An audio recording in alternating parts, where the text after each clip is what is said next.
Hello everyone and welcome back to the Hudson Lawn Care YouTube channel. I'm going to try to keep this video really brief, but I purchased a new truck for my lawn care business and I traded in the GMC 1500 for it, and I'm going to kind of talk pros and cons, why I did it in the first place, what I purchased to try to deter questions in further videos, and maybe spark some conversation in the comments about the truck. So right off the bat, this is a 2016 Ford F-250, and this is the second Ford truck that I've owned. And yeah, I just want to do a walk around, look at the inside, and just talk about how the truck is right now and some things I want to do to it in the future. So this thing has 82,000 miles on it, and the GMC, when I traded in, had 130 some thousand miles on it. The GMC was not four-wheel drive. This model is, and this is a Super Duty truck. So you can see that across the front there. And the GMC had a V6 in it. This has the 6.2 V8. So this thing's a monster compared to the GMC. And you know, that tied with the four-wheel drive, which has the locking hubs. You lock your front hubs in and you'll be in four-wheel drive. But this has towing mirrors. I believe they all come that way. So just to be transparent with everybody, this thing's not perfect. This is a work truck. It's a little rusty up underneath, and you'll see a lot of this stuff throughout the video.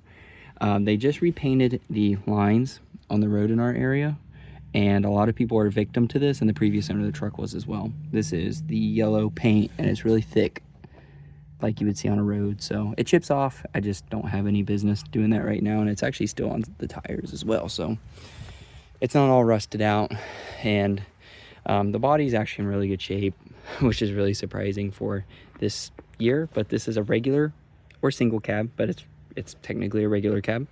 It's got an 8-foot bed, and I put my cooler back here.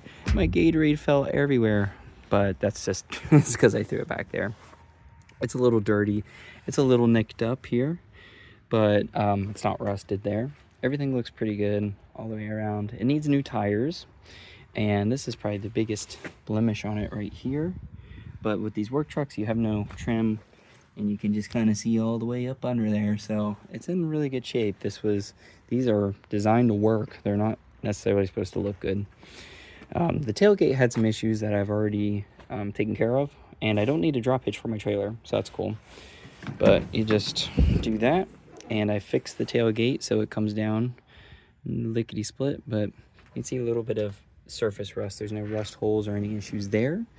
I'm going to get that taken care of probably after winter, and we're getting the sprayed in bed liner.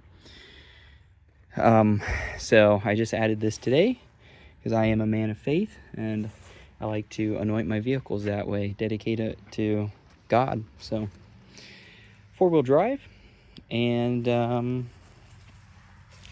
there's just not much to say about the outside. The body's just solid. You know, it's not rotted out. A lot of times you see these trucks, they are high in miles. So to get one with only 82,000 miles, original miles, is really crazy. But I like these towing mirrors. They come out and in, so you can do that. If you're pulling something like an enclosed trailer, it's going to be really helpful, or an equipment trailer. This is the tire that needs to be replaced. I don't know why they gave me a used tire for some reason, but oh well. I did not really hate the price on this, so I'm not going to complain. The headlights are really clean. This is the newest year of a vehicle I've ever owned. The GMC was the newest. My first vehicle was the 99 Ranger, which you've seen in my videos before. The second one was the 2009 GMC Sierra 1500, and now the 2016 Ford. So why did I go back to Ford? It's quite simple. This was the best option at the time, and I'm not picky between Ford and Chevy. Whatever will get the job done, and you guys should look at the trucks the same way. I've had both, and I think the Chevys are way more comfortable than the Fords personally, depending on what year and stuff you're driving. But anyways, I'll get back into that here in a minute on some reasons why I picked this truck, because there's definitely some reasons not to pick this truck. But one thing I hate right off the bat is there's no pocket here in the door. Almost every door on every vehicle has some sort of a pocket. I don't know why that got cut on the work truck. Not sure. I just put these basic Armor All, I believe, floor mats. They're the customizable ones. I just threw them in there. I'm going to get the fitted ones here soon to protect the floor, since it's got the vinyl floor, being a work vehicle. I put the steering wheel cover on. The steering wheel's in great shape. As you can see, it's not ate away at or torn, but I wanted to go ahead and slap this Ford one on there. It's just all I could find at the time at O'Reilly's. But let's talk about the interior, because this is where things kind of get crazy. The original driver's seat, this whole chunk all the way up to the seam was ripped out, and that's because this doesn't have running boards on it yet. That is the next thing I'm going to do. But right now, that's a really big step. I am 6 foot tall, so I have to bring my leg way up here to get up in here. Instead of having a handle here, which is where most people are going to think to grab it, is right here. And when you swing in, you end up hitting the steering wheel. So a lot of people grab here, and that's just not good for the seat. It will tear over time. This is leather or vinyl or whatever. It's not, of course, it's not real leather. So it's a vinyl material, so it's going to tear really easily. So as you can see, it's not torn anymore. I replaced the driver's seat, and when I bought this truck, I should have tried to knock down the price for this, but I could not get them to budge, and the price was already okay. So I'm not going to complain, but the center seat was missing. You could just see the white paint of the cab, and there's this ugly gap in between. I bought this truck 3 or 4 days ago. So I've done a lot to it already. And I haven't pumped a bunch of money into it where it's ridiculous, okay? So I went on Marketplace, and somebody was parting their truck out. You know, I priced stuff on eBay, and to get a new row of seats used would be almost $1,000, and then there'd be shipping on top of that. So it'd be almost like, I don't even know, probably like $1,200, which is just not it for a work truck. So I found somebody parting it out. These things were gross. I just finished cleaning them. The supplies are sitting right there. And I deep cleaned it, and this is the only blemish on it, which is in a good location in my opinion. And I swapped the headrest for the one that was in the original driver's seat. It was clean. It just was tore to shreds. And this is the seat that came with the truck, the original passenger seat. It was clean. You know, a lot of times there's just one employee in here working in a truck, so that one's mint, and my fiance likes it. She thinks it's comfortable. So I pitched the other one because it was just filthy. So I just scrubbed these down with some interior cleaner, and scrubbed really good with a rag and some paper towels. This one was filthy because you got the center console here. I'm going to go ahead and open it up. I have some paperwork where I just took it to the shop to get everything mechanically inspected on this truck. Passed with flying colors, so that's great. So I have put a couple things in here. There's a couple more things. I wish Ford personally would use more of this space and make this one big tray, but it's organized for a spot for tools like this. There's a pin that I guess was left in the seat, but this is one of those adjustable screwdrivers with the different fittings on the end, which is awesome, and a wrench. Sunscreen for my nose because I burn a lot with my sunglasses. This is a Bluetooth adapter, which you don't actually need, I'm pretty sure. I'm pretty positive you can connect to Bluetooth in a much easier way on this truck, but my fiance likes to use this when she uses the truck or is sitting in it, so she connects her phone to that to play music. So that's the center console. It's clean. This was all I didn't think it clicked for a minute. This was all black before I recorded this. So I just got to get back into town from a concert. Let me flip this up one more time so you can see how far that is out of the way. So that's really nice. And like I said, this whole piece was missing, and I think that's pretty important for the most part. So I don't know why you would rip that out. My guess would be, being a work truck, either before they listed this truck for sale, this one was so rotted away that they took it out, but the dealer acted like they did not know where it was either, or they would have it. So I imagine this was ripped out from whatever company owned this, and they installed a toolbox or room for tools to fit inside the truck. If we go ahead and hop inside, we can see that this does flip up into another seat. which is important to me. But one thing that GMC is really bad about is their dashes. I think Ford dashes are usually superior. From, you know, my 99 Ranger had a better dash than my GMC. But you can see this isn't really firm. It's hard plastic. It is heavy duty. And this is the basic work truck interior. It is so basic compared to the GMC. But the GMC wasn't a true work truck, really.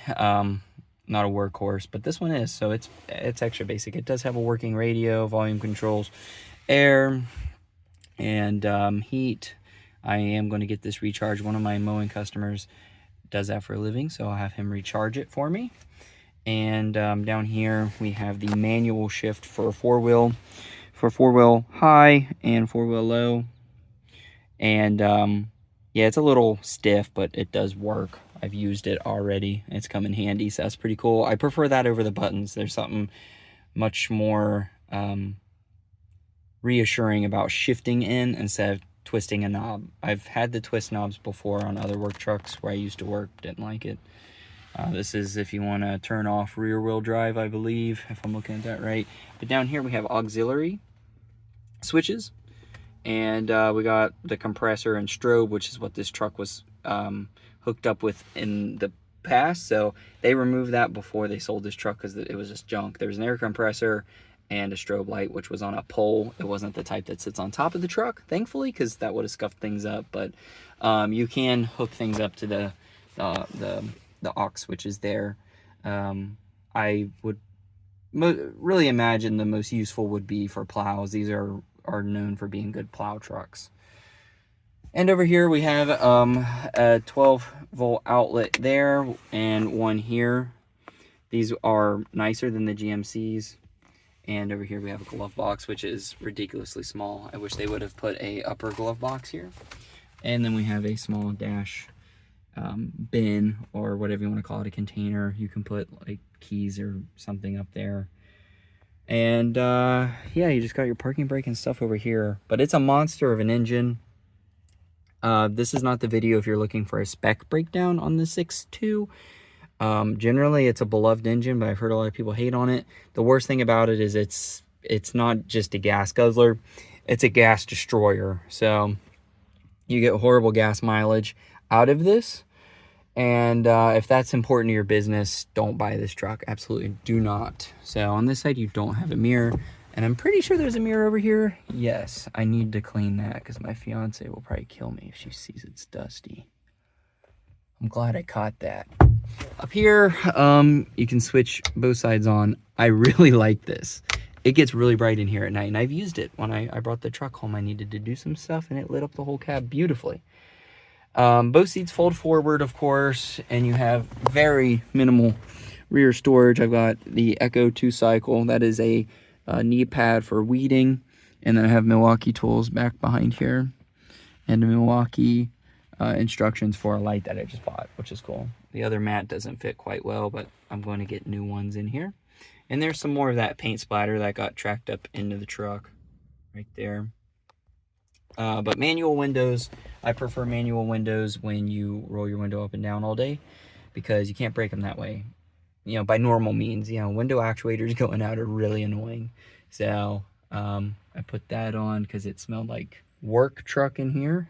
Not my favorite smell. And one thing I miss are the lights coming on by themselves. So I have to do that by myself. So that's it. That is pretty much a good look around at the truck, so you know what you'll be seeing in the videos. Now, the biggest reason that I purchased this truck is actually not the 4-wheel drive. Even if this was a 2-wheel drive model, I probably still would have bought it. But the biggest reason is the engine. This being a V8, this is my first V8 vehicle, you know, get with the times, but I needed more power to pull the bigger trailer. The GMC struggled some, but the biggest problem, the turning point, why get away from the Chevy? Transmission problems. Those trucks are notorious for transmission issues about the same amount of miles. We had 5 of the Sierra 2500s, 5 or 6 of them where I used to work. and they all had transmission problems getting into that 100,000 mile range, and especially around the 120 mark is really where we'd see slipping really bad. And they've all been repaired at least once or twice, so the fail rate's pretty high on those. And I've been getting recalls in the mail for, I believe, airbags on the Chevy as well, which is something that doesn't bother me, but it was just a sign that kind of maybe I should step away from this. I'm not hating on the 1500 and 2500 trucks. I think I just have the wrong year, and I think they are kind of getting worse. As all trucks are getting worse as the years go on. They just are crap. But what drew me to this is these trucks are known for getting easily 300,000 miles on them if they're getting regular maintenance, and this came with a unlimited warranty on everything. Unlimited miles. I say everything. There's like big wearable components, and one of those is the transmission. So it came free with the purchase of this truck, and the truck was already way under market value because they couldn't move it, because this isn't a comfortable truck, and I'll get in that in just a minute. I need to wrap this video up, but the transmission's covered. As long as I have reported regular oil changes and stuff to Carfax, that's covered, and I think that is awesome. So my biggest fret is over. Now, as far as the Chevy goes, or sorry, the GMC, the same thing. Unfortunately, the V8, not having the V8 was the tipping point, but I was on a waiting list, and I was only a couple days away from my appointment to get that transmission replaced, or not replaced, but rebuilt. And it's not expensive. We have a very nice shop in town that does it, and they do it quick for cheap. And they don't have any issues with that, and they come with warranties and stuff. And I was going to do it, but my logic is, why repair it if you're still going to have a V6 and you want a V8? So I wish I could have had the extended or crew cab on this truck, but I am instead going to invest in a toolbox and the spray and bed liner for the back of the truck. Next, like I said, are running boards, because this is several feet off the ground here, maybe 2.5 feet. I'm not sure, 2.5 feet. And yeah, we are potentially looking at a bed cover as well, which the GMC had. But other than that, the biggest gripe I have with the truck is because these trucks can only run the 10-ply heavy-duty tires. That's all you can run on them. And they are so thick and so dense. I mean, granted, you're not going to destroy the tires. They're heavy duty and expensive. But as far as maintenance goes, they're expensive to replace. I think they're between $200 and $300 a tire at my go-to shop, which is almost $1,000.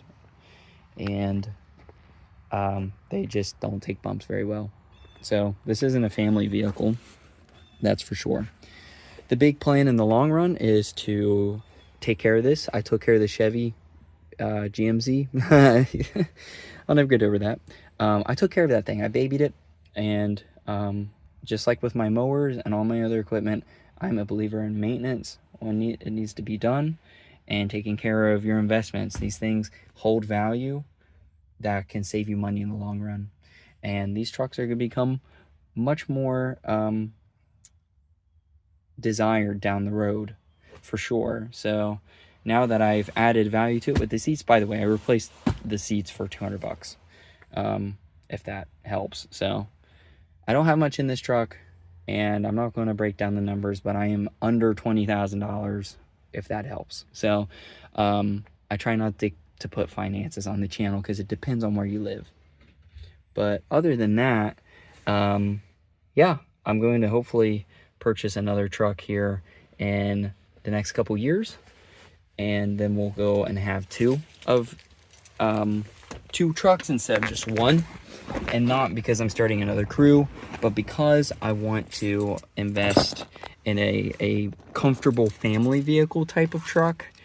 What that would be, I don't know, but something that I can move my family around, my fiance, my kid, and get to point A and point B, and have that on low miles. And when the work truck goes down, then we have a backup, you know, a family vehicle that also has enough strength to be a backup truck. And that's pretty much it. So I'm going to start this up for you so you can hear it. And yeah, that's pretty much it.